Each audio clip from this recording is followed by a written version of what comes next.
En mettant le cap sur la Chine pour la 7e fois, le président de la République Paul Biya veut sans doute consolider les acquis. Qu'est-ce que vous apporte la Chine? Qu'est-ce qu'apporte la Chine au Cameroun aujourd'hui? Oh, beaucoup d'amitié, certains projets, on coopère. Comme avec la France, mais la Chine n'enlève rien à personne.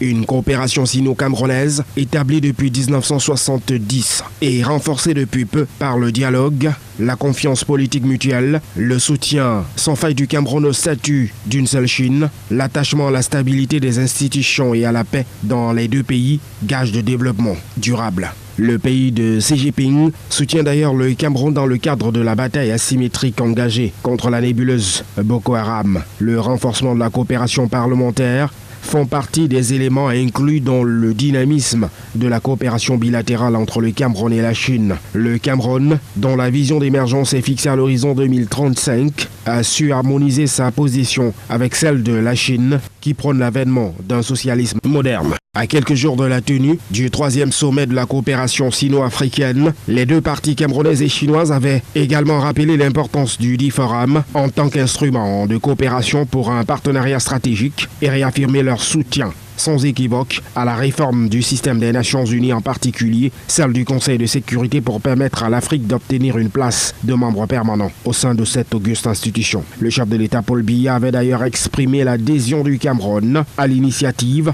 La ceinture et la route, les nouvelles routes de la soie. Cher au président Xi Jinping, cette initiative est considérée comme une nouvelle approche de gouvernance mondiale pour le développement global des peuples. Le sujet sera d'ailleurs inscrit en toile de fond du sommet qui est annoncé lundi prochain.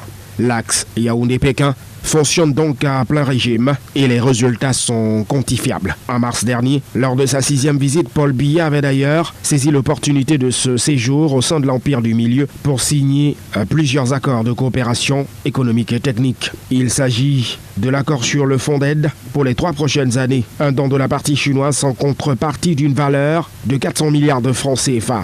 Soit 334 milliards de francs CFA pour l'année 2018 et 84 milliards de francs CFA pour les prochaines années. L'accord de près de 50 milliards de francs CFA pour le financement de la 2e phase du projet d'approvisionnement en eau potable dans 9 villes du Cameroun. Le protocole d'accord sur la coopération bilatérale dans le domaine des infrastructures, l'accord sur l'amélioration des capacités de production industrielle et le mémorandum d'entente sur le renforcement des ressources humaines. Outre la signature de ces accords, la partie chinoise s'était disposée à examiner avec minutie la dette bilatérale du Cameroun. Des signaux sont donc ouverts pour une réduction considérable du montant de l'enveloppe globale que le Cameroun doit à la Chine, à la faveur du tête-à-tête prévu ce vendredi entre Paul Biya et Xi Jinping. La partie camerounaise avait également soumis à la partie chinoise des projets qui nécessitent un financement direct, à savoir la construction de la section urbaine de l'autoroute Yaoundé-Nsimalen pour un montant de 224 milliards de francs CFA. Le projet d'aménagement de la zone logistique du port autonome de Kribi pour un montant de 120 milliards de francs CFA et la réhabilitation technique de la CRTV par le groupe StarTime, le montant